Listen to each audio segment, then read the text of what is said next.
Cyrus, why do you want to embarrass me? That's not what I want to do. Then what was that nonsense out there? When I appointed you choir director, I assumed that your talent would be used to sing praises to the Lord. I know that. That's why it was gospel rap and not, something inappropriate. Any rap is inappropriate as far as I'm concerned. Rap is the devil's music and does not belong in my house of worship. Honey! We will not have this discussion again. Yes, sir. I loved my one line. I will say I killed it. It was good. I almost broke. Your line was Avery, so you're good. great, but my one line, I did a really good job. Holy show.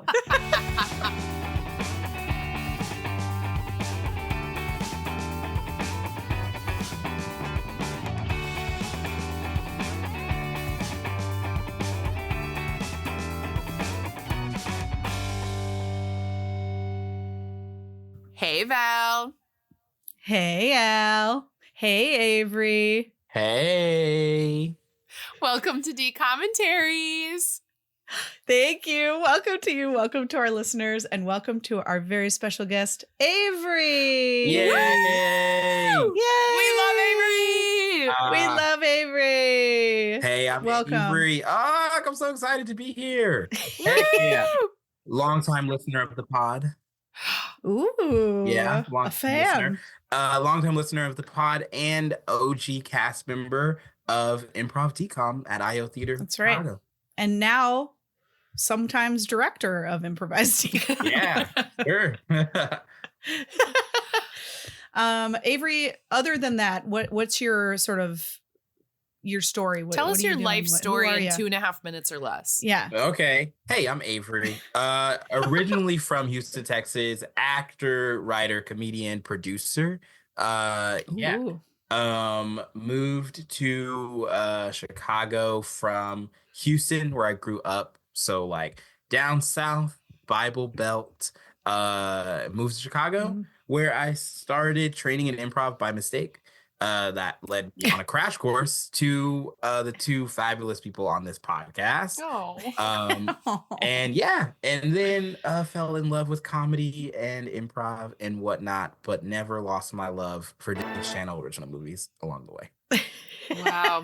Now, Avery, two questions. Mm-hmm. One is about improv. When you auditioned for Improvised DCOM, you really hadn't done much improv yet, right? No, I was in week 3 of level 1 at Holy and it was moly. the same day as my 3rd week of improv. Yeah. You crushed that audition. Avery's Like, an you were- improv prodigy.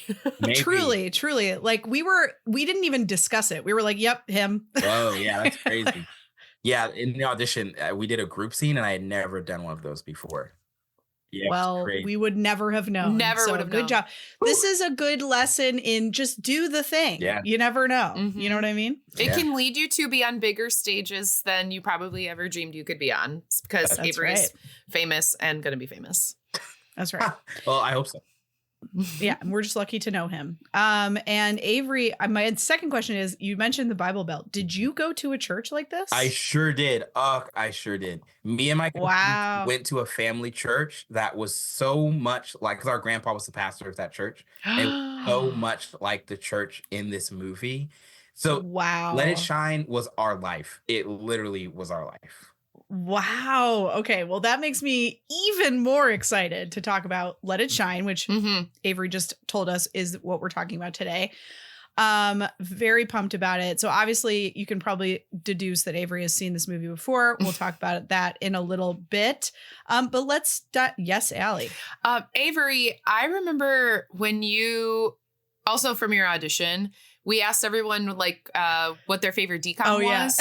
And you instantly went into like a small rant about how good this movie is. And then once you got on, I have been dreaming of this day of having you Yes. on this episode ever since you were like, this is the best DCOM hands down. Because neither of us had ever seen it. Right. No. Right. And so I've truly been waiting for this day since June 2023 or May Yeah, 2023. it's been a year and a half. Yeah, Yep. me too. Me too. And here we are. And here we are. And I think more people And should know about this. Yeah. movie. I'll save my rant. And they will. We're spreading the awareness. We're spreading the good news. We are. We're spreading the good news right now. And to start it off, we're going to get to the business so that Avery can do his business. So Let It Shine came out June 15th, 2012. So there was a kind of bigger gap. So we had like 2 movies that came out months like right back to back of each other, January, February, and then a huge gap until June. I don't know why. This was directed by Paul Hohen, a prolific DCOM director. Mm-hmm. He directed Luck of the Irish, True Confessions, You Wish, Eddie's $1 Million Cook-Off, Read It and Weep, Cheetah Girls One World, Dad Napped, Camp Rock 2, How to Build a Better Boy, and Zombies 1 through 3. Wow. A lot. It's a good list. Yes. It was written by a team of 2 writers, one named Eric Daniel, who didn't have a very long resume. The only thing that was really on there was called Back on the Strip, which I'd never heard of. And then Don D. Scott, who actually wrote both Barbershop movies and is the showrunner on the show The Neighborhood, which I've heard is very good, but I have not seen. So that's kind of cool. So I don't know who Eric Daniel is, but Don D. Scott has like a pretty solid resume. Yeah. Like of not DCOMs, just like regular movies and stuff. So that's cool. Okay. The cast is as follows. Tyler James Williams plays Cyrus DeBarge, aka Truth. Mm-hmm. That is his stage name. You might recognize him from Everybody Hates Chris, Criminal Minds Beyond Borders, which I actually watched. Dear White People, or most recently Abbott Elementary. Mm-hmm. He was also a voice actor on Little Bill back in the day. Yeah. But in terms of what you would physically recognize him from, the other things are what he is most known for. He's known for being a thirst trap. Now. Now. But even his character on Abbott Elementary is kind of this character. Like there's definitely like a connective tissue between these 2 characters, in my personal opinion. Coco Jones played Roxy Andrews. She was on Good Luck Charlie. She was in Grandma's House, 5 Points, and most recently she's been on Bel Air, the drama version of Fresh Prince. Again, haven't seen it. I've heard some good things about Bel Air. I was kind of skeptical just because, the whole point is that it's a sitcom, but yeah, it's weird. I don't know. Did you watch it, Avery? I watched the first episode. And you were like, not for me. It's odd. It feels like if Empire and Fresh Prince had a baby. Like that's the tone that I got from the trailer. Yeah. Which is weird because those 2 things don't really feel like they go together, but I don't know. Okay. Trevor Jackson played Chris McDuffie.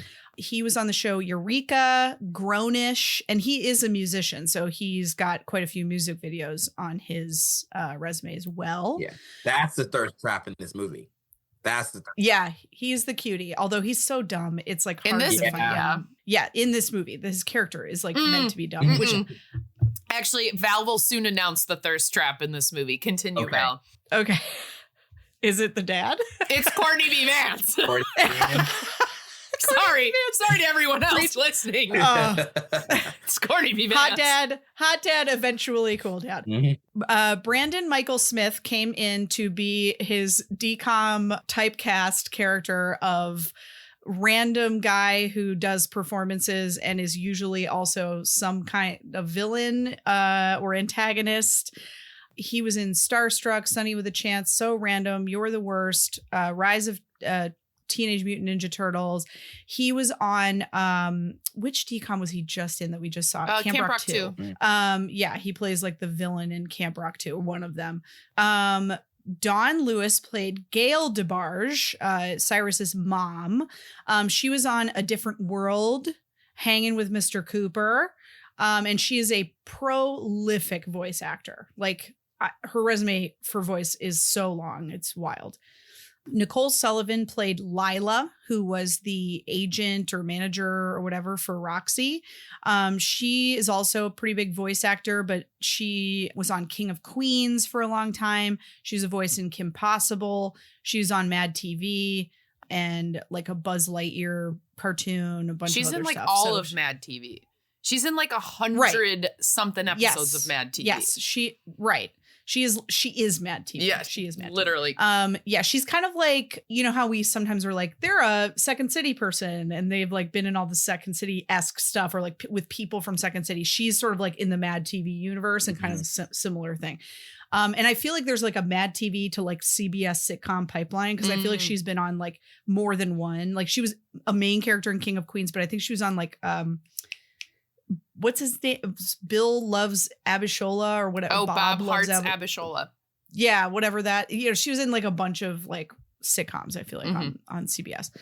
Okay. Anyway, Courtney B. Vance, as previously mentioned, played Dad, or the preacher or whatever.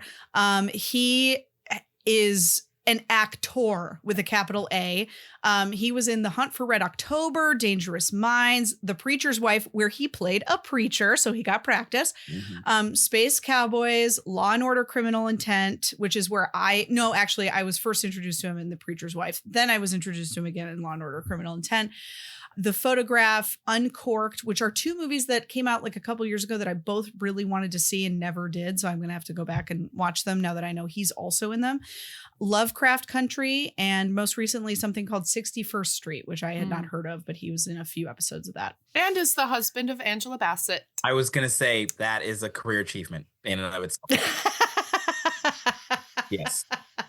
That is true. That is true. I mean, when you're married to the queen, I guess you're at minimum a prince, not the king. Algie Smith played Da Boss. I'm not sure if that's the guy who owned the club. I think it might have been. No. No. Yeah, the boss was he was the other rap guy in the first rap scene. Oh, yeah, okay. Off the street. But he went on to bigger and better things. Gotcha. The guy who owned the club, I definitely recognized, but he like his resume like didn't pop, or maybe I like missed it or his something. Name is but Alex. He's not on my list. Alex Dessert. Yes. Great. Is that really his name? That's incredible. It's Desert or Dessert or Désert or something like that. Désert. Oh, maybe it is French. Yeah, because it has the apostrophe over the. Aha. Well, there you go. Oh, Boy Meets World, maybe? Yep, that's what it is. 16 episodes of Boy Meets World. Yep, he's one of the other teachers, isn't he? He's friends with the teacher with the long hair. Yep, that's it. Well, we solved the mystery, and I'll make sure to add him to the list. Yeah, and he's in like a bunch of stuff too, where like he was just in A League of Their Own, the new one. Yeah, like, character. He was on actor. like 130 episodes of something called Becker, which I'd never heard of, but is that obviously Ted Danson character. I have no idea. I've never heard of it, so I don't know. Oh wow! Look at her. She's so smart. Wow! Look at that. Wow. Becker. Interesting. And then shout out to Chloe and Halle Bailey, who were in the church choir and had like a line each. They were both in Grownish, and you'll probably recognize Halle as the Little Mermaid in the recent live action Little Mermaid. And their music is good. Their music is, yeah. Yes, they are musicians as well. Yeah. Those are their on camera credits. Okay, the synopsis is as follows. And just as a reminder, because I haven't said it in a while, I do not read these synopses before, which is why I usually react with, what the hell was that? Every time I read it. So let's find out if this one's any good. A teenage boy hides his rapping from his family and friends. When his best friend uses his lyrics to get close to a girl he has feelings for, he must battle to win her affection while struggling against pressure from his father. No. Like, not there's parts of that that are like marginally accurate, but not exactly. I mean, this is Cyrano de Bergerac, and also kind of not Dirty Dancing. Footloose, thank you. It's like a cross between Footloose and Cyrano de Bergerac. And actually, the fun fact of this movie is that all the names are related to the original Cyrano de Bergerac story. Val, can you, for any listeners who are listening and don't know what Cyrano de Bergerac is, can you? We know. But for anybody we know, but me and Avery, we've been texting about it, but other people listening might not know. Okay. There's this old story where Cyrano de Bergerac is an unfortunate looking fellow, but he is very good with his words. He's very good at speaking and writing in such a way that is very captivating. And basically a more attractive dummy enlists his help to win over a woman. This woman happens to be someone who Cyrano is in love with. And so then of course there's right. So in this story, similarly, right? Like it's sort of like, does he reveal, if he reveals himself, is she going to love him? Wow. Like that kind of thing. So it's literally Cyrano de Bergerac, but then there's this other aspect of like the religiosity of it all, which is more footloose. Religiosity, Val with the words. Yeah. Yeah, so that's Cyrano de Bergerac. Wow, thank you, Val. For the people who didn't know. Yeah, for the people who didn't know, but me and Avery knew that. Yeah, we but knew. I did. Right. Yeah. I feel like I did kind of know because of the Peter Dinklage movie Cyrano. Yes, that came out like what, 2 years ago, 3 years ago, something like that. Mm. Yes, exactly. Cool. So I don't know. I never saw that one either, so I don't know like how tightly it like kept to the original story. But yeah, I mean, basically, it's the same idea. Cool. Yeah, Avery's seen Cyrano with Peter Dinklage, so he knew once you mentioned it. Yeah, of course. Right. Yeah, let's go with that one too. Cool. Well, that is the end of the business. Business complete. Wait, Val, I have a fun fact. Oh, please hit us with Is your this fun when we fact. do fun facts or do we do it at the end? Yeah. Okay. I have a fun fact. I don't know if anyone noticed this during the credit scene, which Avery, you maybe picked up on this since you've seen this movie so many times. When they had the what's this? Clapper. Yeah. When they had the clapper written on the clapper, "Let It Shine" was not the title of the movie. It was "Until We Meet Again." Whoa. And so it could have been the working title, so no one knew what it actually was, or they changed the title. But they did the clapper because they did this bit with the agent not knowing Cyrus's name. And so they just kept going through a bunch of them. And the clapper says, "Until we meet again." I'm trying to look up if that is a line from, "Goodbye until we meet again in the eternal spring" is a line from Cyrano de Bergerac. Whoa. I wonder why they changed it. Probably because it wouldn't have made any sense at all. So Yeah, it was probably the working title Mm-hmm. because it's related to Cyrano. Right. Yeah. But that's cool. I'm glad you noticed that because that's a fun thing. I'm not very a little Easter egg. keen on seeing things, but here she is seeing some stuff. that's good. Very good. Very good. Okay. Now, Avery, Yes. your moment has come. Okay. So this is when we usually give our first impressions. So what I'd love to hear from you is if you remember your first time watching this, what was that experience like? And then what was your experience like watching it again for today? Okay, great. Okay. So it came out in 2012. So I was in the 7th grade at the time, 12 years old.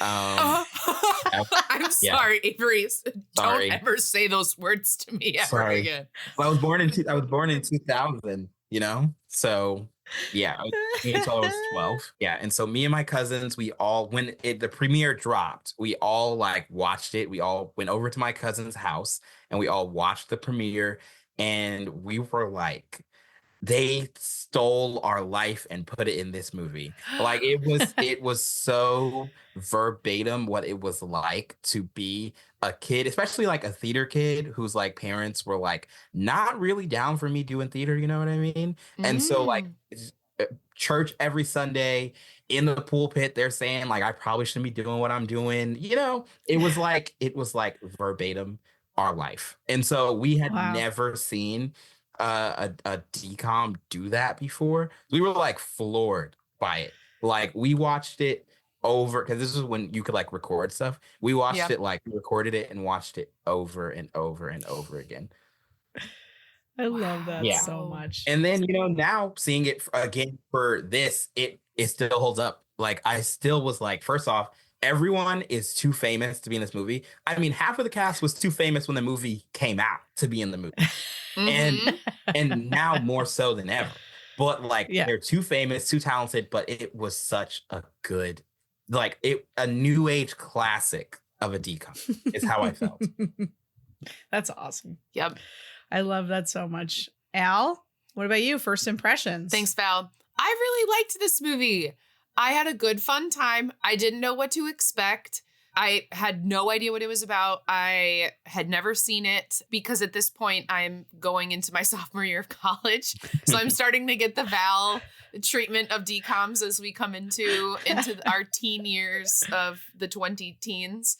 Had a great time. I think there's a couple clunky moments for me, which isn't making it a perfect movie for me. So I'm rating this movie a 6.5 for me.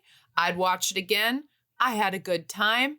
But there's like a couple clunky moments that I was like, okay. You know, I've seen, no offense to Avery, because he would disagree with me when I say this, but like I have personal better favorite DCOMs. So that's why it's kind of rated. It's that like 6.5 era. Honestly, for you, 6.5 is pretty high. It is, because a lot have been in the like 3 or 4 range recently. Val? Amazing. Thanks, Al. Yeah, I liked this as well. I thought it was really fun. I really enjoyed honestly, the rapping of it all. Like, it was very impressive to me. Like, even though obviously they weren't actually freestyling, or at least I don't think they were pre-written, even all the rapping was really well done. There was a couple moments where the audio syncing was pretty bad. Oh yeah. But I liked what they were saying, and it was like performed well. I really liked Tyler James Williams. I just think he's like a really great actor and fun to watch. And I don't know if it's because he started in Everybody Hates Chris, or because he was cast in Everybody Hates Chris, because he has this sort of like mentality naturally, but like he's just so good at playing this sort of like underdog, like kind of like the little guy who you're like rooting for. So I really enjoyed that. And I thought he and Coco Jones had really great chemistry. Mm-hmm. Like, I liked their interactions with each other. I was very annoyed during the entire movie by Chris, his best friend, who he's like helping out. I felt like of all the people in this movie, he is so one-dimensional, and he's too much of a lead character to be so one-dimensional. And I just wish that he was like more fleshed out and more interesting. Conversely, I thought that the woman, Nicole Sullivan, who played the like manager, was given not a ton to do, but she was very, very fun when she was in those moments. And of course, Courtney B. Vance just chewing up the furniture everywhere. I'm gonna go back and watch every Courtney B. Vance. Anything ever. Even as I was like getting infuriated with him during his sermons, I was still like able to acknowledge like how good they were. You know what I mean? Like, he was like, I don't care if I'm in an Oscar nominated movie or a TV movie, I am going to treat it the same. And I really loved that and appreciated that. So yeah, I enjoyed watching this movie. I thought it was fun. I like a movie with musical numbers and performances and stuff, because it's fun. It's like a skill move in the middle of a show, which is very fun to watch. So yeah, I enjoyed. Would watch again, unlike 99% of the movies we've watched in the last like string of, I don't know, 6. It's a tough era you're in. The Avery era of DCOMs. This is my era of DCOMs. We are dab in the middle. And you know what I will say? The musical ones are the ones that are good. Mm-hmm. Like Lemonade Mouth was like the last one I really enjoyed. Also musical. And even before that, like Camp Rock 2 was like fine. And that was musical. And everything else has sucked a lot. So bad ones. I'm Radio Rebel. No, I'm Radio Rebel. Yeah. I feel like Radio Rebel is more ingrained in the pop culture than anything else, but it is a horrible movie. The whole movie. Avery, what's your second favorite DCOM that's not Let It Shine? Because I know that this is like coveted spot. Mm-hmm. You know, nothing will take the cake, but like, what's a close second? That's a great question. Maybe High School Musical 2. Okay. Good answer. Wow. Thank Okay. you. Solid choice. I think. And then Jump In would round up. Oh yeah. Loved both. Jump In. So fun. I'm sorry to say, Avery, I rated Jump In a 7.5. So I liked Jump In better than this. Oh. Wow.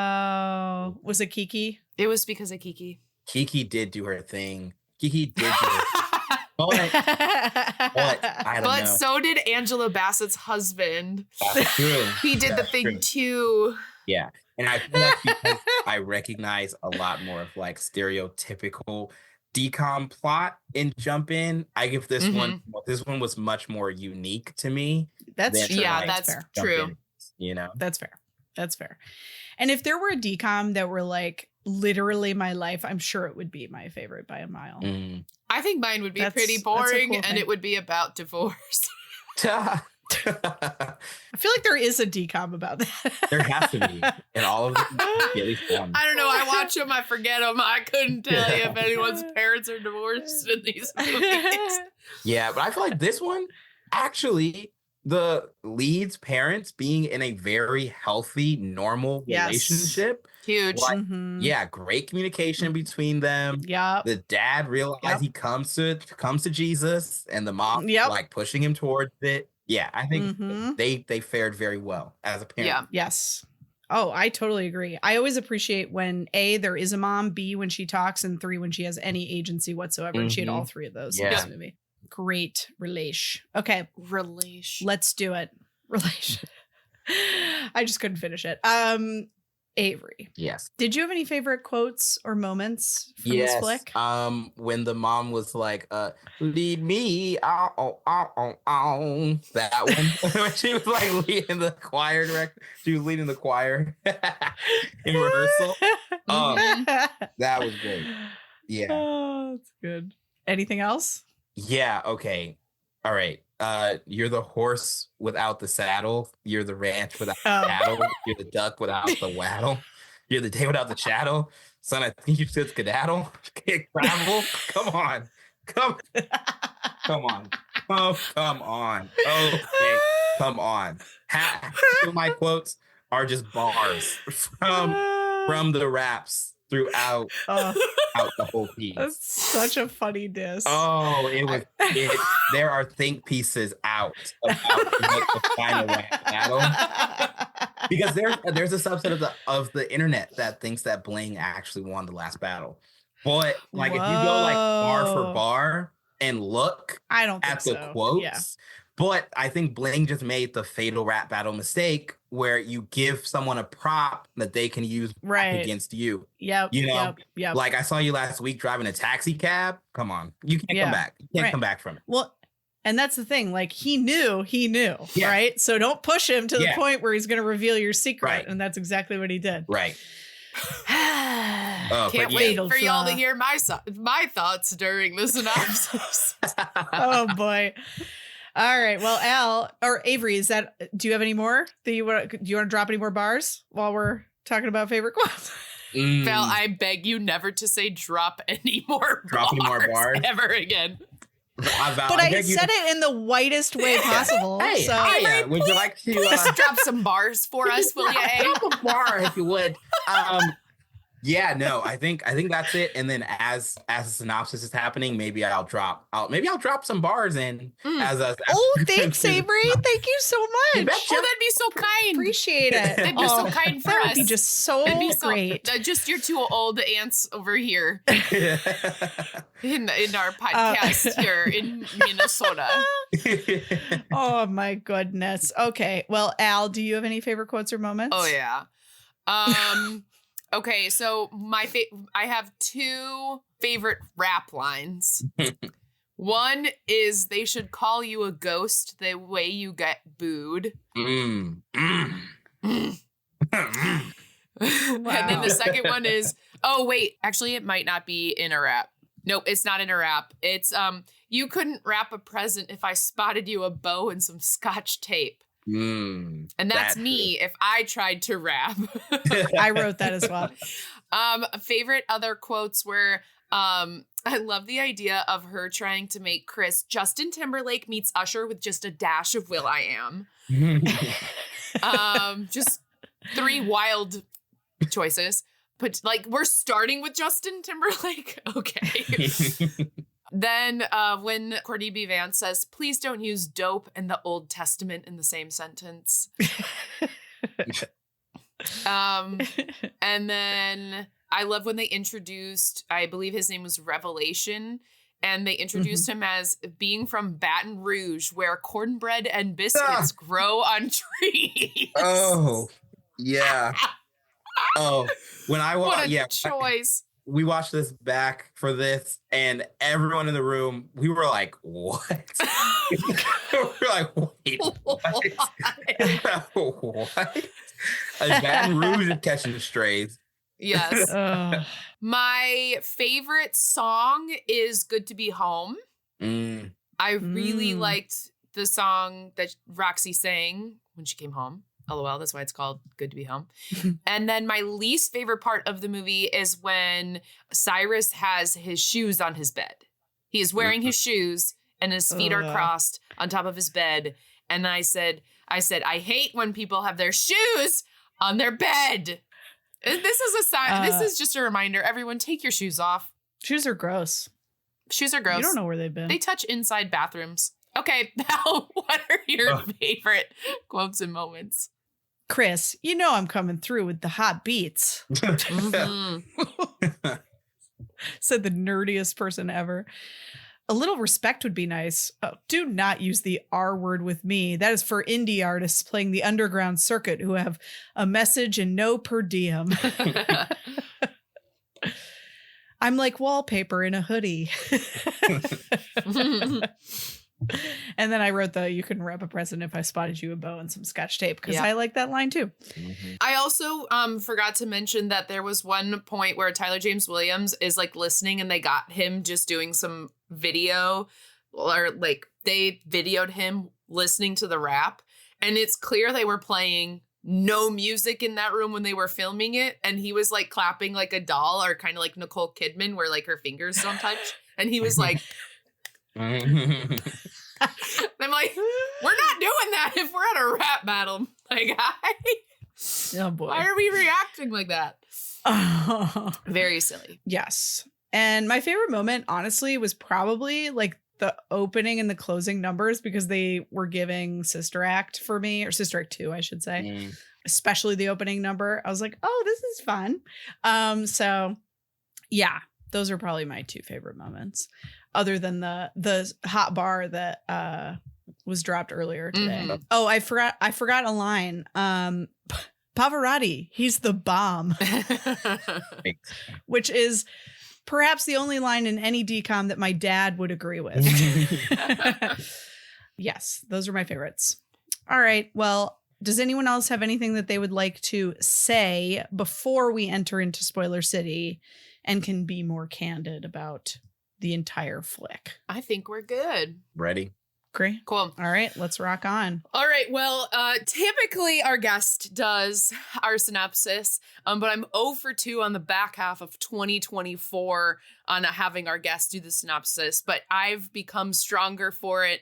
In this case, I've ripped off my top, holding a microphone, ready to rap this synopsis. I'm just kidding. No one wants me to rap the synopsis.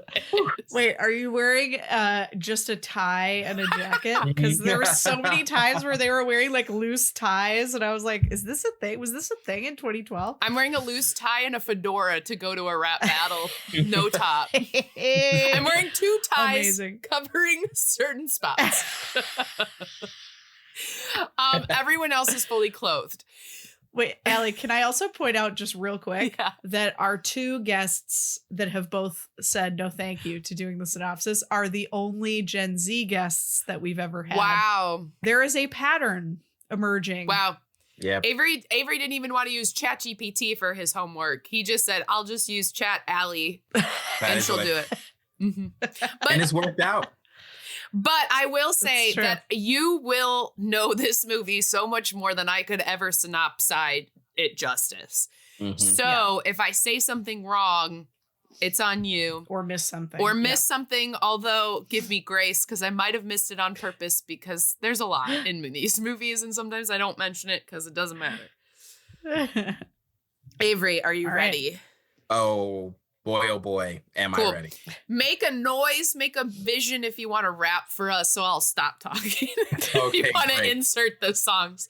Because we don't have the copyright to play the music, so you have to rap it for I'll us. be the great. Excellent. That's what I've been prepping for since 2012. Okay, perfect. You knew this was coming. You said 12, 12, 24. Oh, this is coming out in the new year. This is January 2025. Oh my God. How did we get to 2025? Oh my God. Avery's going to be 25 years old. Okay. And that's because I know you were born in 2000. Yep. We're going to be 25. Okay. I'm stalling. The slow church choir turns into a party, and we're having a grand old time in church. And we have Dad, Courtney B. Vance.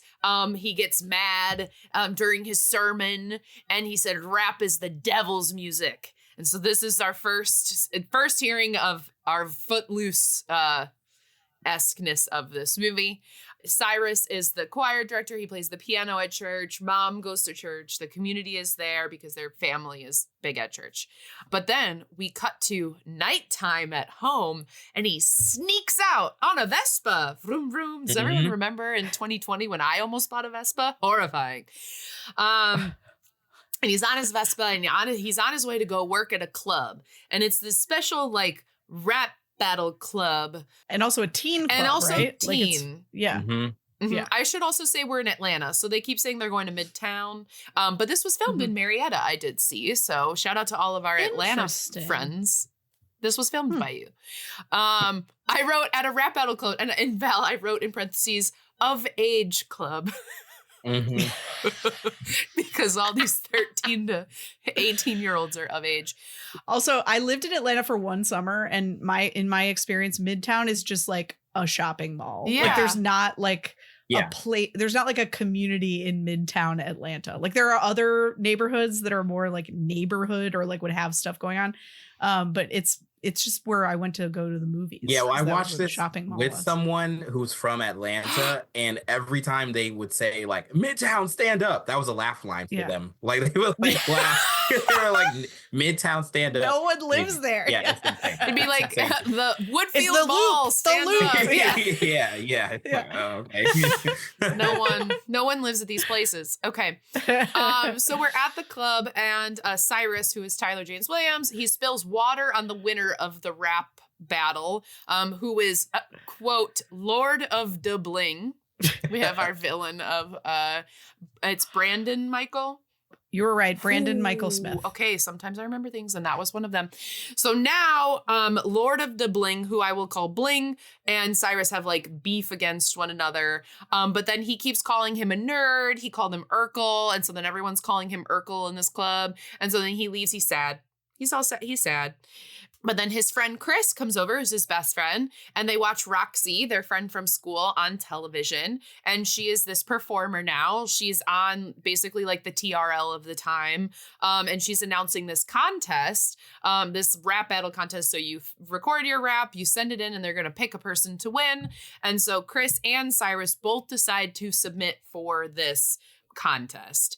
And when Cyrus submits for the contest, he prints out his CD and he puts a picture of him and Chris in there to be like, hey, remember us from 3rd grade when we went to church together? And Avery's shaking his head because it was a bad decision. It was, well, he picked a picture where Chris is clearly in the front and big. Yeah. He's it looks like Chris would send this picture, and he didn't like circle. He didn't point like, hey, this is me, the truth. He left it blank and sent it in. Yes. And to Avery's point that I didn't mention is he called himself Truth. So it is his rapper name. And so it's even harder for everyone to know who it is because it's just assuming. Okay, we'll get there later. Okay. So the contest causes him to put church aside. And then we have another dad sermon against like rap and the club. And so like dad's getting even more mad about like, the division between rap and church. Then we cut to Roxy, who is Coco Jones, and her agent, and they hear the song that Truth wrote, and they select Truth as the winner. So then Roxy shows up at the rap club that Cyrus works at.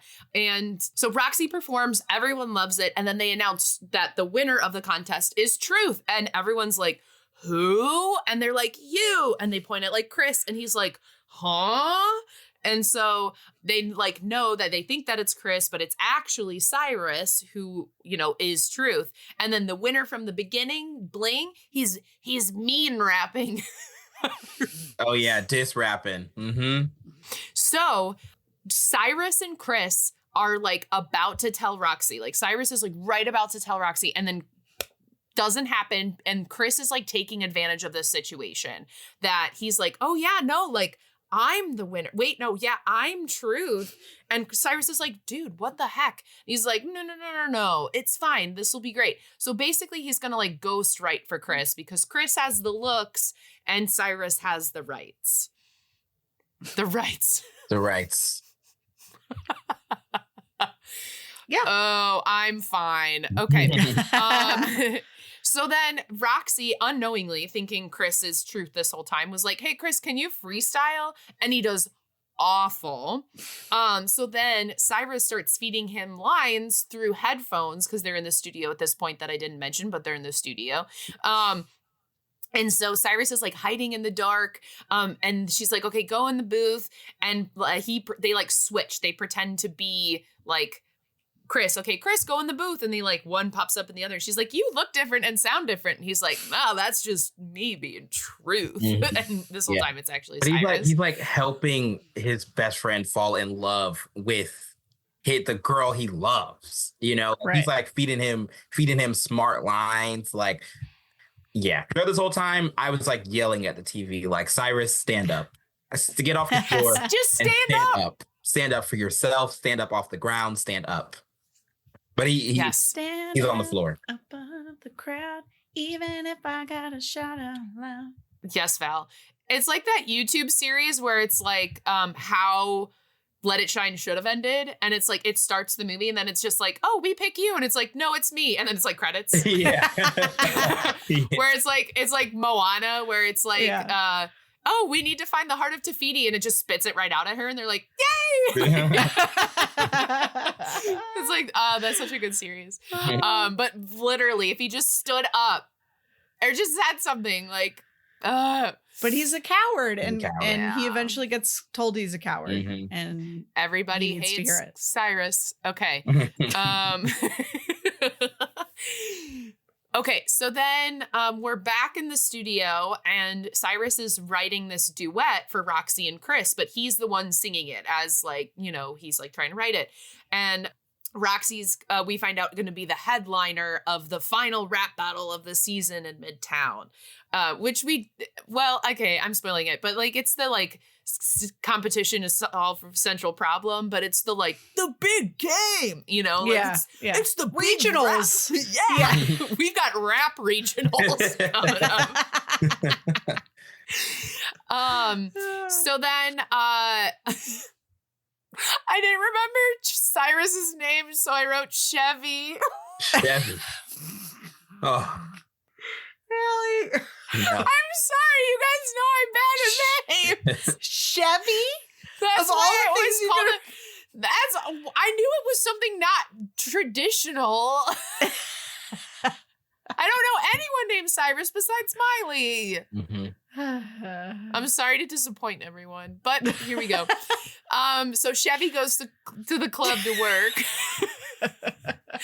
He's a busboy. He's a busboy, and he has a heart-to-heart with the guy, Alex Dessert, who owns the club. And he's in the club and he raps at work alone. Yeah, which actually, one of my favorite quotes I forgot to say from this whole. Say it. Your truth. You're like, I don't know who I am. Your truth. What a good Levi, a cool adult, man. He had it together. Mm-hmm. Yes. Chevy and Levi, best friends in the club.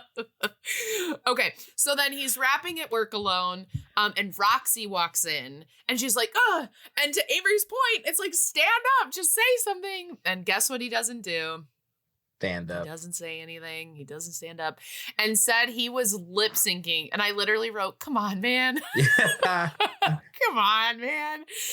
But then they have like a heart to heart. They like go out on the town, which is clearly not Midtown. Had to have been, Peachtree City or Fayetteville or somewhere else. Are we in Roswell? Where are we? It's not. It's not Midtown. But then they're outside at a fountain in like the neighborhood, and my first thought is there's so many people out by this fountain right now, and of course it's because there's a rap battle happening, and so Bling shows up, which is fun for all because he's mean. And then we just like see another rap battle here. Very cool, very fun. This also shows the connection that we have between Roxy and Cyrus, because they have a connection and Roxy and Chris do not. Because at this point, Chris is like flaking. Chris is like, he is starting to feel the fame of being truth. Other girls are getting to him. So he's starting to like flake on Roxy now. Yeah, he's bitten by the celeb bug. And would rather watch America's Funniest Home Videos than take her out. Insane. So with his guys though, bros before hoes, Val. Yeah. Yeah. Avery. Yeah. Heck yeah, brother. Yeah, you get it. Yeah. All right. So then Roxy the next day comes to church, which also I would like to mention the house is right outside of the church. So it's all of the shots of them like running across the are so funny to me. I love all of those shots. It's very Hollywood. Yeah. It's also not like super inaccurate, right? Like a lot of times the pastor will live in a house pretty close to the church. You maybe not on the grounds, but yeah, I went to private school and our pastor lived on like right next to the old church. We had like the new church and the old church, and he was right next to the old church. So not unusual. Cool. So then Roxy comes to church and she sings this amazing song, which is my favorite one in the movie. And then they, kind of start like doing rapping hip hop throughout her performance. But then Dad's sermon, Daddy Courtney B. Vance, goes against like the entire life that like Roxy lives about how hip hop is bad and rapping is bad. And it's, provocative and I wrote once again, footloose. And she's crying in church so much that she walks out because she's so embarrassed that she's being called out. Publicly shaming a child in his church. Yeah. So then we get back home and Mom is like kind yelling at Dad. She doesn't like yell at him, but she's very sternly yelling, talking at Dad, and she wants him to apologize to Roxy. And she's like, "You messed up." And he's like, "Ooh, yeah, you know what? I did." But then the music video is being filmed for Truth's song that he wrote. So Chris is there, Cyrus is there, and Roxy is there to film this music video, which is going to be shot at the club that Cyrus works at, which is why he's there, but also his friend was the Truth, whatever. And I should say that something I didn't say in the very beginning was Cyrus sneaks out because his dad doesn't condone of the rapping life, so he doesn't know he works at the club. Okay. So this is where Roxy was like, "Chris, do you want to go to the art museum with me?" And he's like, "No, I got bros before hoes."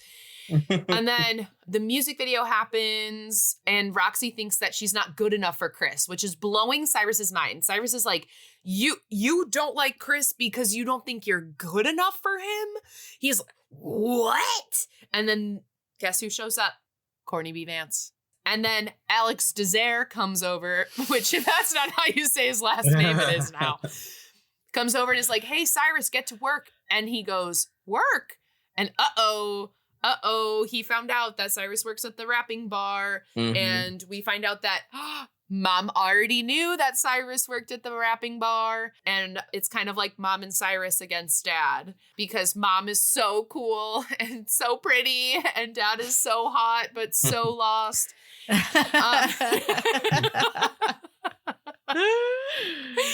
And so he gets grounded. We have a montage of him being sad and like everyone trying to like figure out Val. Avery, you can confirm this for me because obviously I am very white, but he's not grounded. He's on punishment, right? And that's a very like accurate term. Yeah, I'd say so. Okay. I'd say so. Okay. Although, when you get to this point in the movie, we're at when Cyrus's dad goes, "We're leaving," and Cyrus goes, "No, we have now crossed into science fiction and not, and not the original genre." Because any black church kid from the South, if you yell "no" at your dad in a public setting where everyone's looking, oh yeah, no, there'd be some furniture moving. So yeah, I think we've crossed into science fiction. So at this point, yeah, On Punishment, yeah, it's about that way. But I think that's cool. Disney Channel's like, for wink wink for all the kids who know what would have happened. Like, all right, you're On Punishment. Hee hee hee. Gotcha. Cool. Okay. Thank you for that. Cool. So we have a montage, and then Cyrus and Roxy go for another walk around town. So they keep hanging out. We keep seeing their connection. And she's saying, like, I just don't feel any kind of connection to Chris. Like, he's just not around anywhere mentally. His rapping isn't what I thought it was. He's not what I thought I was. All of this. And at this point, I'm asking myself, why is she with Chris then? Like, you know what I'm saying? Like, there's like a good, like, quarter of this movie where she just keeps repeating, I don't get him, I get you, I feel so much more connected to you. Okay, then just be with him. Like, I don't understand why she stays with Chris. Okay, sorry, keep going. That's okay. You're great, Val. So thank you. Dad, okay, this is the moment. Dad apologizes for not seeing the message in Cyrus's music. He is like, I listen to your stuff. It's actually meaningful. I never gave it a chance. I'm sorry. And his parents go to the show. The big final countdown to regionals. Yeah. Well, actually, okay. There's one thing in that. Like, I just got actually by Avery. No. Okay. But this is important. Listen. No, it is. There's one thing in the montage, all right? So there's a montage. So Cyrus is on punishment. First off, the song over that montage is one of my favorite songs in the movie by Coco Jim. But yeah, so in the montage, when Cyrus is, doing yard work out in the yard, a taxi pulls up to the church house. And who is driving the taxi but Lord of the Bling? And so Lord of the Bling sees Cyrus, see him, but he's like, all right, whatever, and gets in the car, Interesting. You're driving a taxi cab. Wonder if that'll come back later. Okay, so then the parents are going to the show. To regionals, the rap regionals. And Roxy at this point finally sticks up to her agent, who I barely mentioned this whole time. So remember when I prepped everyone, sometimes I don't mention everything. The agent throughout this entire thing wants Roxy to be this certain kind of cookie cutter pop star, and Roxy doesn't want to be. So at this point in the movie, she finally sticks up to her agent. Her agent, as Val said earlier, is a very good actress in this. She is treating this very real. So it was a cool moment that she like stuck up for herself finally, which then she continues to do. We like Roxy. And then Chris is like unwell because he is supposed to perform with Roxy before the final two battle of the raps.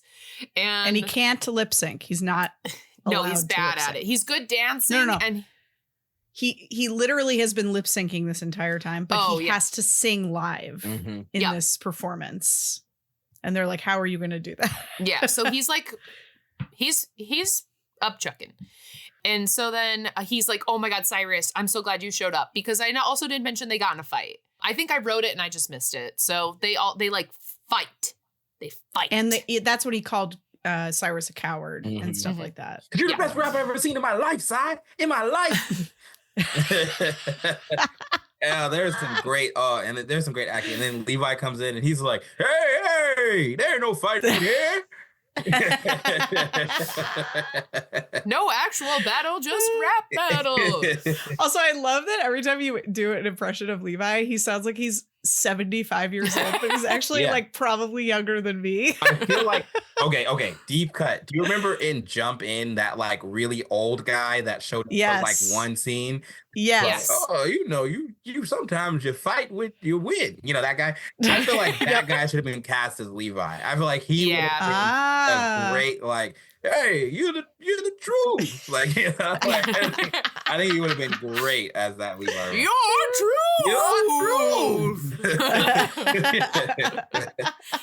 That's so funny. Amazing. Okay, well, we are gonna have the rap battle between the final two rappers left standing, which were Revelation, our Baton Rouge baddie, and Lord of the Bling, our Camp Rock 2 rodeo.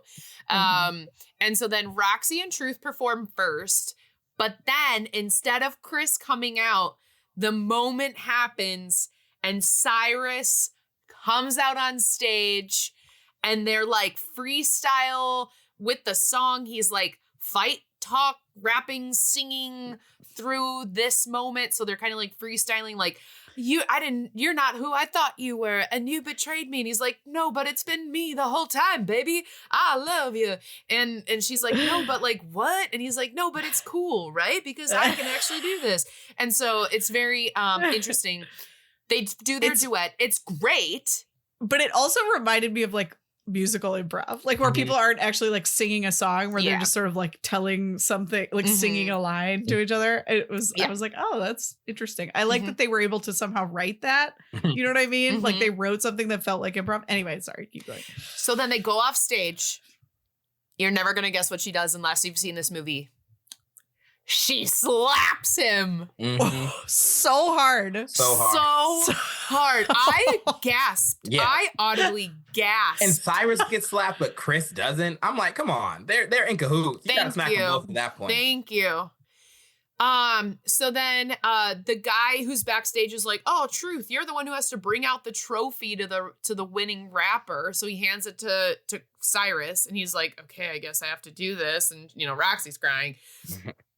So then he brings out the trophy, but then he gets called out from Bling, the winner, for being a busboy. And he calls him, and then Cyrus is like, yeah, well, you're not even the best rapper in here. So then they rap battle. Guess who wins? It's Truth. And I'm going to say it. I'm going to be on the Reddit threads. Bling's rap was better. That's what people say. Really? People no, there is a whole subset of people who, if you go bar for bar, think that Bling won. Now, I don't agree, because I don't think it's a numbers game. It's not like a boxing match. Like, it's like you land a knockout punch, you got it. Right. And I feel like, because he shook him when he revealed his secret. And that's, I think, more important. I saw you the secret of the taxi cab. Taxi cab. Yes. Come on, you're done. You can take these couple bucks back, but as a tip, and then you throw it back at him. No, there's no coming back from that. Although I will say, Bling's original line, "Take a couple bucks, buy yourself a better outfit," was a crazy line to say as you throw a wad of cash in his face. And the whole time he was saying, "Kissy kissy Roxanne, did you miss me?" Like, taunting your girl, throwing money in your face, saying you have to sneak out the house to clean and sweep. He was bodying him throughout the battle, but he made that crucial flaw. Throwing the money, revealing a prop in a rap battle that can get used against you, and then he got bodied, his secret's out, he's a fraud, he's a phony, and the cash is back in your face as a tip. Yeah, you lost. You lost the battle. Yeah. Agreed. Could you imagine if he threw out a different prop, like rubber chickens or something? You know, like what would have happened if it wasn't money? Here's my CVS receipt. Okay, so Truth wins the rap battle. And then it's Roxy's leaving. She's done. She's leaving. She said, I'm leaving on a jet plane. And but Chris runs after her limo before her flight, and he's like, Roxy, no, stay. She's like, I have to go. And she drives away, which I do think Chris was a good friend for doing that, even though he wasn't a good friend throughout this entire movie until that moment. But then we go to church, and Chris and Roxy show up at church. And then they all perform together, and then that's our sweet let it shine, because they don't hide it under a bushel. No, they're going to let it shine. That's our song that we end with. Yeah. And that's Let It Shine. Beautiful. Beautiful. I had so much fun in this movie. I really enjoyed it. Something that I found interesting that I had mentioned, I think, during Wendy Wu Homecoming Warrior. Have you seen that one, Avery? Yeah. Yeah. So I liked that movie, but I, in that movie, realized I don't like action. Mm-hmm. So, like, in a fight, I'm like, I don't care. Like, this is a waste of my time. But it made me realize that I love a musical. I love a musical number. And there are people out there who like action and action movies for the action. And when they're watching like a musical, they're like, I don't care about this musical moment. I want the other stuff. And so I found that very interesting where I'm like, I see the parallel now of like, oh, I just don't get it. Where I'm like, no, give me a musical. So and then there's people like me who look at both the kung fu in Wendy Wu and the rapping in this movie, and I'm like, I can't do either of these, but I stand in awe of everyone's talent.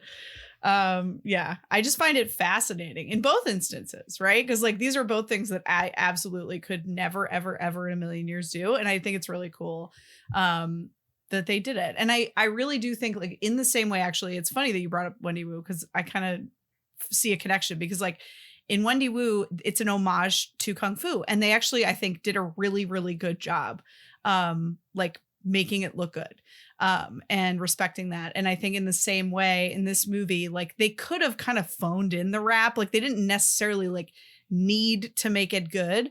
But like they took care, I think, with like what they were like writing for these raps. And I think that was really fun and added to the quality of the movie. Yeah. Yeah. I also, in this movie and other movies, I'm not saying this about Let It Shine specifically. I'm saying this about all movie musicals. If you have someone who's singing, they should be singing on set. So it looks like we can see their throat and their mouth moving. They shouldn't be lip syncing for a movie. I don't care how good they are. You're not using that audio, but I need to make it look like you are actually singing. Right. And that's something that bothered me in this movie is like, I know you're lip sync. Roxy's whole final concert, I was like, girl. Which is funny because she sang all of her music. Like it was actually her voice. But the syncing was terrible throughout. And I think that also is helped when you sing on set, right? Because you are then tracking to the track. Yeah. Yeah, I totally agree. That really I thought that me was through this, but it's something I've realized mess. recently with other movie musicals as well. Yeah. In Let It Shine in particular, like the rap parts for Cyrus, it was so off. Like it was off by like full like words, you know, like it was so out of sync. I was like, why are they even showing this? Like, yeah, so there was cut to a different part. Bad. Yeah, there were some in the rap battle too, like the final rap battle. There were some moments where, it was a little rough. It was a little off. But I think he would also hold his finger to his mouth whenever he had a mic, so it kind of hit it a little bit, like his yes. Right, which I think liked because Roxy would be like, I'm singing. Yeah. Also, another thing you just said that sparked something for me. We talked about this. I can't remember who, but someone guested or something on our show. And there's a difference between a movie musical and this, which is a movie with musical numbers, right? Because it's like High School Musical is a musical, right? Like they just break out into song and all of a sudden everyone knows the choreography and all the words. Whereas like this is like people who are musicians doing musical numbers, which is also what it is in like Lemonade Mouth and like some of the other ones. So anyway, and Camp Rock as well.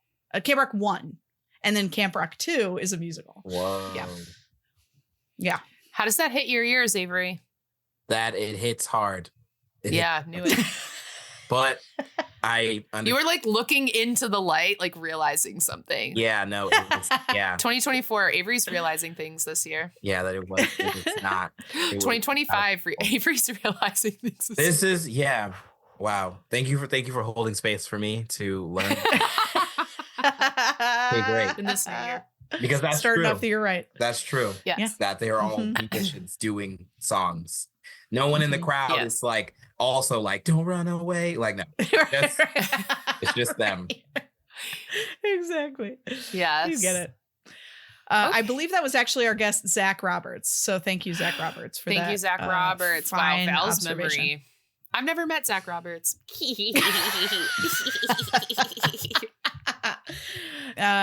Great. Well, shall we go to bingo? We shall bingo. Let us bingo. Also, Let us bingo. I found my thing of quotes.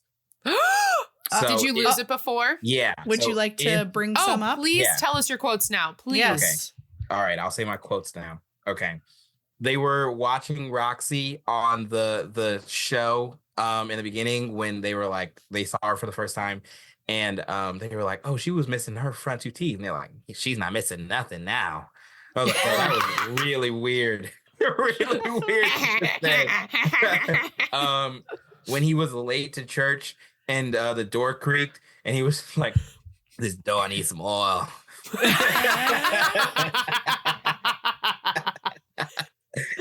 Me and my cousin still say that to this day. I'm going to start saying that anytime I hear a creaky door. This door needs some oil. The dad, okay, this actually popped up on TikTok. It was like a TikTok trend for a while because it's such like it's in the pop culture. But when the dad was giving the sermon and he was like, you need to stop being gangsters and start being graduates. You need to start being video vixens and start being valedictorians. Yeah. Oh, what a line. What a sermon. Didn't give us Okay, he's so good. I almost wrote that entire sermon down and made you do it as the Yeah, oh, such a good script. So good. He didn't say a single scripture in the whole sermon. So if I was in church, I'd be like, wait, what is he preaching right now? Well, I think it's great. It's got to be one of those psalms we skipped over because there's hundreds of them. Yeah, it's in there. It's one of the 150 in there. Yeah. And then when the host comes back for the like after Roxy and Truth have their big moment, and then he's like, everybody give it up for Truth or whoever that guy was.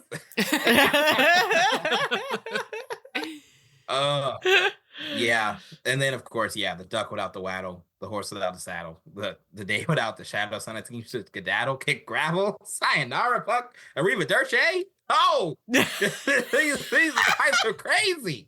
These are bars that are crazy. Oh, wow. Yeah. The craziest bars. Oh, that's what I got. And you know what bars remind me of? Boxes. Yeah. And you know where we have boxes on our bingo square. Heck yeah. Wow. So let's play some bingo. Avery, since you are our esteemed guest, you'll be able to start today. Great. One hit wonder song. I don't think so because they sang multiple songs. Yeah. Okay. Okay. And because they're all like famous now. Right. Well, yeah, that too. Yeah. Breaking the fourth wall or looking into the camera. I saw Coco Jones look into the camera one time. Okay. She didn't do it on purpose, but I watched her do it. Yeah. Holiday themed. No. Rap regionals. But how fun would it have been if it was Christmas rap regionals? Oh, that would be well, the preacher's wife, I'm pretty sure, is set around Christmas, so that would have been something else. Mm-hmm. Could be fun. Vance was a preacher in 2 movies, Christmas movies. Okay. Okay, clunky metaphor. Yeah, I'd say so. Yeah, I mean, Let It Shine is sort of like alluding to that, right? Like he in like hiding behind Chris doesn't let his light shine. Did you ever think of that one, Avery? No, I didn't. But that's true. That's truth. True. That's Oh. truth. Parents who just don't get it. Dads. Yeah, we had dad, definitely. Yeah, hot dad. Hot dad. Hot dad. Yeah. Mom got it the whole time. The whole time. So much. Yeah, we really should just say dad who doesn't get it because it's never the mom. Yeah. Cool non-parent adult. Levi. And the manager, right? Oh, yeah. Okay. I don't know if I would say she was cool, but she was. Because, she did come around at the end, I guess. Yes, and she's well-intentioned, right? Like she is there. She's kind of got the vibe that she's like Coco's guardian. Yeah. Maybe like her mom died or something and she's like taking care of her. And like, yes, she's kind of gotten off the rails with like wanting her to be whatever she wanted her to be. But I think she loves her and cares about her and is like looking out for her. Yeah. In the end. Wow. So anyway, either way, we have Levi. Oh. Your truth. Your What does he say?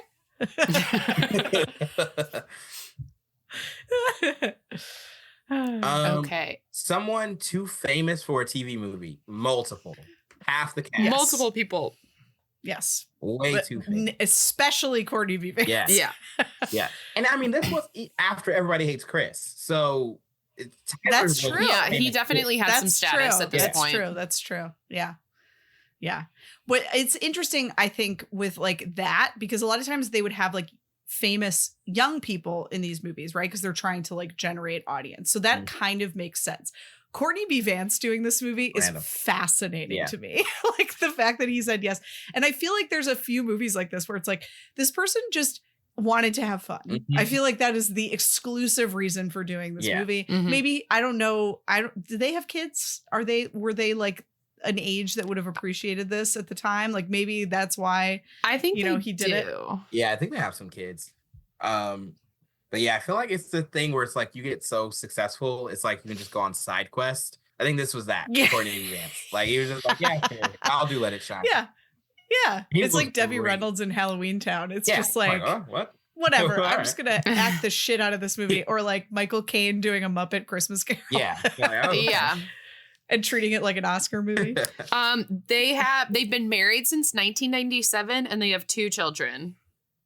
So they're probably around Avery's age. So that he might have done it because he wanted to do something fun for them. Yeah. Yeah. That's cool. Bronwyn Vance and Slater Vance. Okay. Interesting names. Yeah, they were still pretty young. They were, oh my God, they're twins. Oh. I was like, they're both 18. And then I looked at the date and I was like, they're born the same day.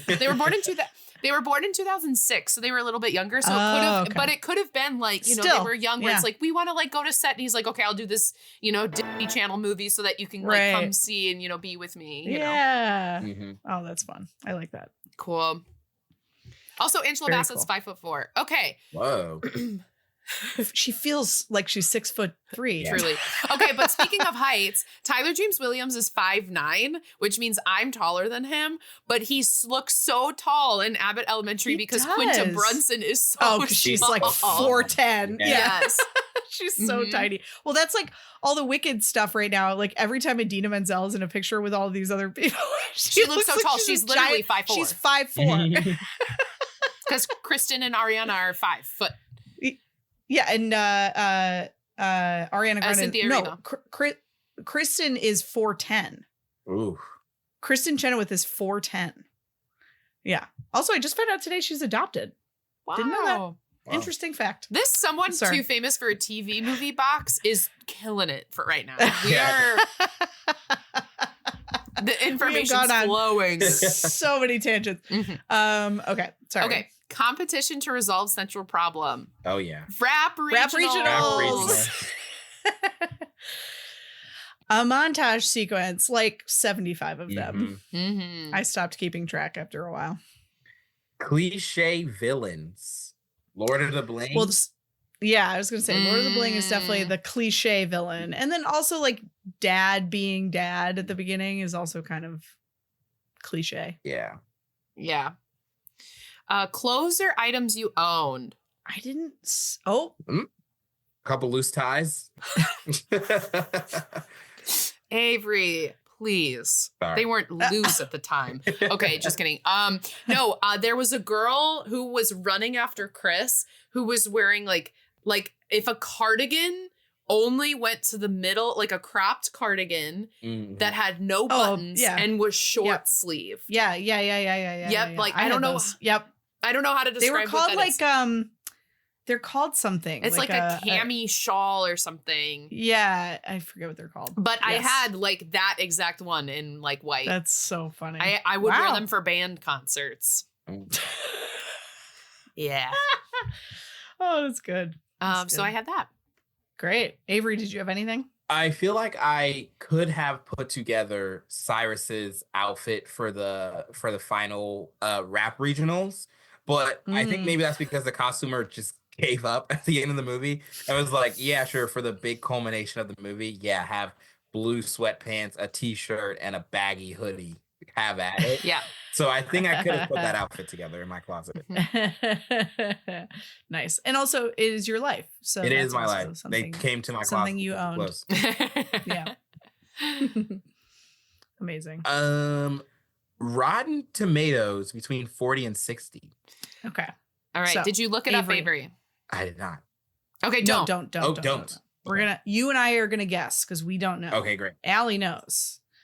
Avery, would you like to guess first? Yeah, between 40 and 60.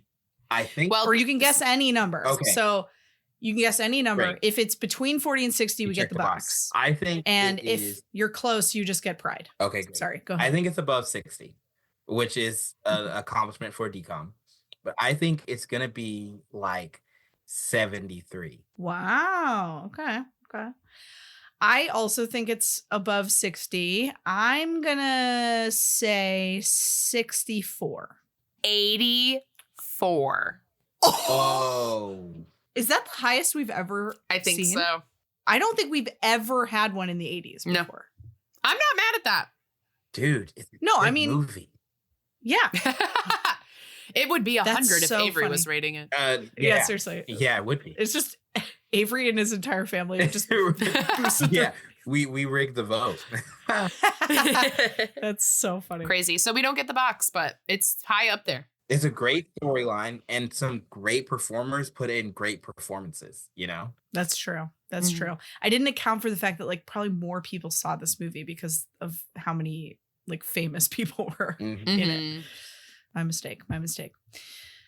All right. I think is it you, Al? Yeah. Happily ever after. Oh, yeah. Yeah. They were letting They it shine. hug happily. Mm-hmm. Mhm. Yeah. Almost kissing. Yes. An actual textbook almost kiss happens. Mhm. Yeah.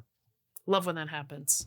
Someone who became famous. So, yeah, if you exclude like the people that were already famous and you like take out the people that were like kind of famous that became more famous, you have Chloe and Halle in the Yep. choir who became like Mhm. international superstars. Yep. It's like I think everyone who was in this movie elevated afterwards, except for Courtney B. Yes. Vance, who's just coasting at Yeah. Wait. Yeah. Post. Will always be 100%. successful. yeah. Everybody else Yes. elevated.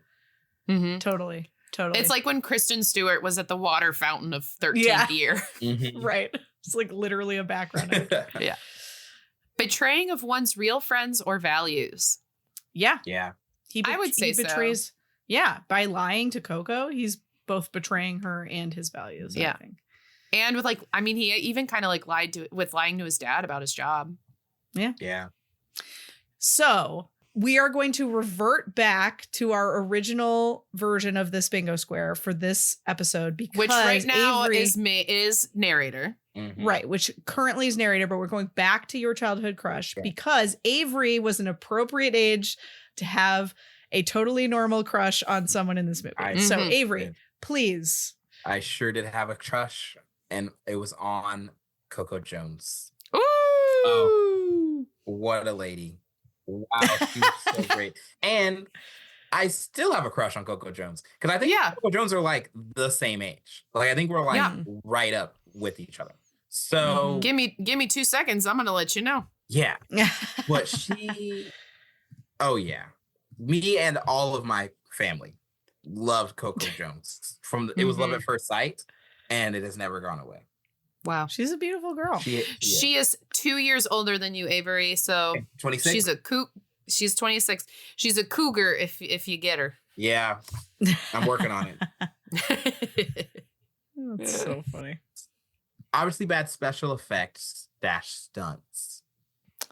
So the only thing I would say is the audio syncing, but I don't know if Yeah. that's like a stunt or Yeah. a special Yeah. effect. I don't think so. Okay. Cool. Disney Channel star. Brandon. Well, Yeah. yeah. Who was on? Someone was on Yeah, and Coco was in Good Luck Charlie. Mm-hmm. That's Mm-hmm. Musical number. Oh. Woo! Boy, oh boy, was there. Mm-hmm. So many, and I love it. So many. Magic. Unless you count the magic that they made up there during rap regionals. During rap regionals, he's adopted our language. Those bars were magical. But I'll say that, no magic. No magic. No. Someone says the title of the movie. They sing. I mean, yes. Yeah, they sing it. We thought that it wasn't going to happen, and then it did. Oh, yeah. Mm-hmm. They right up to the end. Yep. Mm-hmm. They got us. Mm-hmm. Scooby Dude. No, there's nothing to Scooby Doo in this movie. The heroes create the problem. Oh, yeah. Mm-hmm. Yeah. Dude, if he would have just took a Sharpie marker and circled his face, we would have had a movie. We would have. It would have been solved from the get-go. Mm-hmm. That's so funny. Truth. Well, truth. Last but not least, lead is a fish out of water. I don't know. I mean, I guess you could probably make that argument with him, but I don't think so. Hey, what do you think, Avery? You're shaking your head no? I don't think so. No, I don't think so. I think he was always in the water, and then he just grew to be the fish he always was meant to be. He stopped hiding behind other fish. Mm-hmm. Wow. Mm-hmm. And this is why we have guests who understand metaphors, because all right. We have officially gotten 2 bingos today. Woo! We have our second line down. Cool non-parent adult, someone too famous for a TV movie, competition to resolve central problem, a montage sequence, and cliche villains. And then if you're looking, we have our G line, which is clunky metaphor, montage sequence, almost kissing, Disney Channel star, and the heroes create the problem. Love. We did it. All right. Well, we've ended bingo, but we haven't ended playing games because this game is called Did They Sing It? And in movie musicals or movies that have musicals, what are the 2 categories, Val? No, yeah, that's right. Movie musicals and musical or movies that have music. Cool. These movies that I will be mentioning are mostly all movie musicals. But we have some actors that may or may not have done their own singing in the movie. I'm going to mention an actor and the movie that they're from, and you are going to have to say, yes, they did their singing, or no, they did not do their own singing. And then you both get a chance to guess because I think that's more fun. Yeah. Okay. Cool. In this game of Did They Sing It? Our first actor is Catherine Zeta-Jones in Chicago. Did she sing? I don't think so. I'm gonna say yes because I believe in people. Okay. So Val, you said no, and Avery said yes. Yes. Uh-huh. All right. The correct answer is yes. She did do her own singing. Wow. She did win an Academy Award for it. Great. Really? Yeah, she won Best Supporting Actress. And Chicago won Best Picture that year. Maybe this is an unpopular opinion. I just don't like the musical Chicago very much. Yeah, it's okay. I know all the songs, I know all the words, but I don't, not my favorite. Yeah. I'm sorry. I've been caught really off guard. Sorry. I will say it is one of the best movie musicals ever made. It's probably the best. And I will say that after seeing Wicked, I still think Chicago is better. Wow. But seeing it on stage, it is a barren stage. They perform in all black with chairs. So interesting. I understand not thinking that it's an incredible stage musical, but it is the okay. We have to move on. Okay, Avery has 1 point. Next one. Did Christopher Plummer sing in Sound of Music? Oof. I feel like at one point I actually knew the answer to this question. Christopher Plummer in Sound of Music was which one? He's the lead, the dad. Oh, I see. I don't think so. I'm gonna say no. I don't believe in him. You're both correct. Yay! He did not sing. Someone else apparently hated filming that movie so much that he just was drunk the entire time that they were filming. And you can tell in the scene when they're at the competition, he is like visibly drunk. Wow. I haven't seen it since I was a kid, so I will have to watch it again soon. I used to watch it almost as frequently as I watched Parent Trap, the original Parent Trap growing up. I have the 2 VHS set. That doesn't surprise me about you at all. Okay. We are going Emmy Rossum in Phantom of the Opera. Did Emmy Rossum sing? She was Christine in Phantom of the Opera. I think, yeah. All right. I have something to admit. You've never seen it? I've never seen Phantom of the Opera. But that's okay. Because I believe in people, I'm going to say that yes, she did sing in Phantom of the Opera. And Val, you said yes? Mm-hmm. You're both correct. She did sing. Woo! Woo! Mm-hmm. Avery, did you ever watch Shameless? No. She's in Shameless, but she's like a trained singer. Oh, I see. Mm-hmm. Also, Phantom of the Opera is really great. You just give Gerard Butler his like moment and you're fine. You move on. Okay. But also, Avery, you're just really good at guessing, and that's all these games are. You got a 50-50 chance, and you believe in people. Our next one is music guy. We've got Chris Pine in Into the Woods as Cinderella's prince. Yes, he did. Oh, man, I'm gonna say no. Avery going 4 for 4 so far. He did sing in Into the Woods. Okay. Wow. Okay.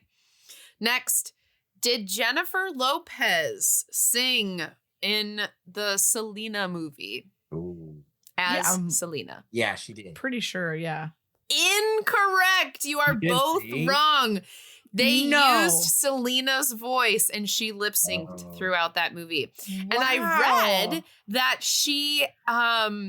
Jennifer Lopez hadn't started her music career yet, but this movie sparked her interest in music. And then she came out with an album after filming this movie.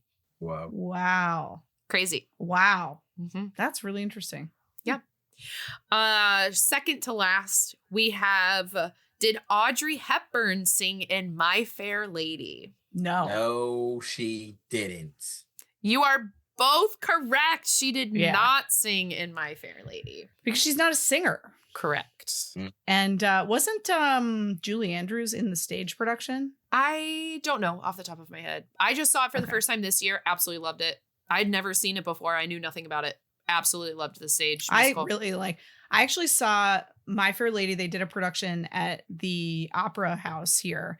And Richard E. Grant was the guy. Wow, what's his name? The teacher guy. The main guy. I don't know. He his was name. so good. Yeah, it was such a good show. My dad sprung for like really good tickets. We were in like the 4th row. It was so cool. It was such a fun show. Wow.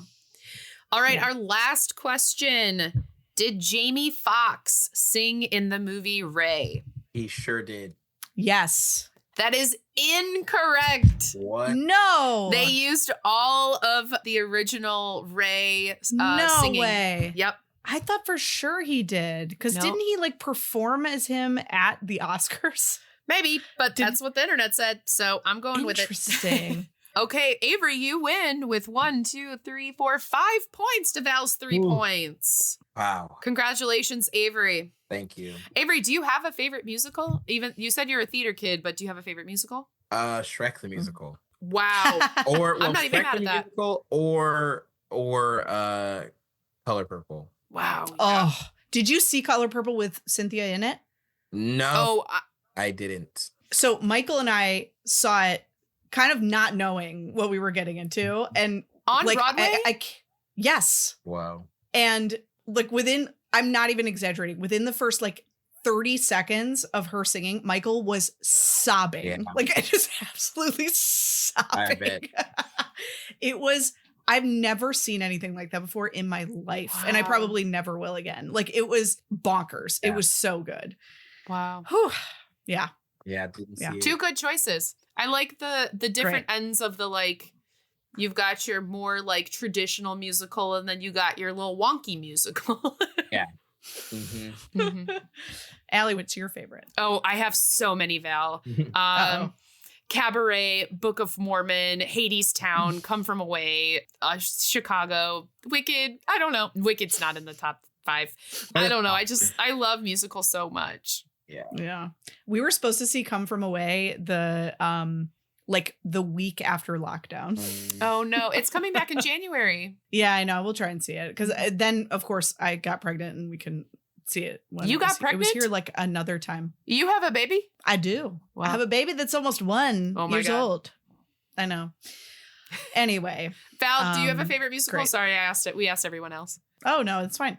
I don't. I really love so many musicals. I really don't know if I could pick a favorite. I know that's kind of a cop out, but like because I have like different like types of musicals that I love for different reasons. Like my parents would take me to like old musicals or like watch them with me when I was growing up. So like, I've seen like Oklahoma and Showboat like 8,000 times, those kinds of musicals. But then, obviously I grew up, watching a certain era of musical, right? And then now there's all these wonderful new musicals coming out all the time. So it's just like, I literally don't think I could pick a favorite. But Book of Mormon, I have seen more on stage than any other musical. So good. Yeah, it's good. Yeah. So good. It's so good. All right. Well, we are at the end of our rap battle here at D-Commentaries. We've all dropped some mad bars. I'm going to cut Val off before she says that again. Avery, thank you so much for joining us. You're an absolute dream and a wonder, and we couldn't be more grateful to have cast you in a show and become friends with you in real life. Yeah. Can you tell everyone where they can find you on the internet? Yeah. You can find me at Avery Ford 200 on all platforms. Or if you're interested, come see the Spades Table, which is a all-black monthly sketch show that I produce at IO Theater. In February, Fridays at 7:30, we are doing a best of review. Everything that we have, our favorites from what we've done so far. So Fridays at 7:30 in February, come and see me at IO. Woo! Yay! Definitely do that. And then, Val, what are we watching next? We are watching Girl vs. Monster. Ooh. And I think we might hate it. Not to spoil it for you, but it's a rough one. Oh, thanks, Avery. Thanks sounds for your like well wishes. It sounds like a cross between like this era of movie that we don't like, and then also those like monster movies that were in like the original era that Allie absolutely hates. So we'll see how it goes. Can't wait. Oh dear. Well, happy New Year to everybody. Yeah. This is our first episode of 2025, and we're happy to be back. Happy to be back, going on year 4 this March. So thanks for joining us for another year of D-Commentaries. We are well on our way, and we're still plugging and chugging because we got some movies to watch. It's only 2012 here in D-Commentaries. And they just keep making more. They do. Bye, Val. Bye, Al. Bye, Avery. Bye. This podcast was produced by me. And me. And it was edited by me. The music was composed by Michael McNally. You can find us online at thetridentnetwork.com/dcommentaries-pod. And you can find us on Instagram and TikTok at D-Commentaries. D-Commentaries is a part of the Trident Network.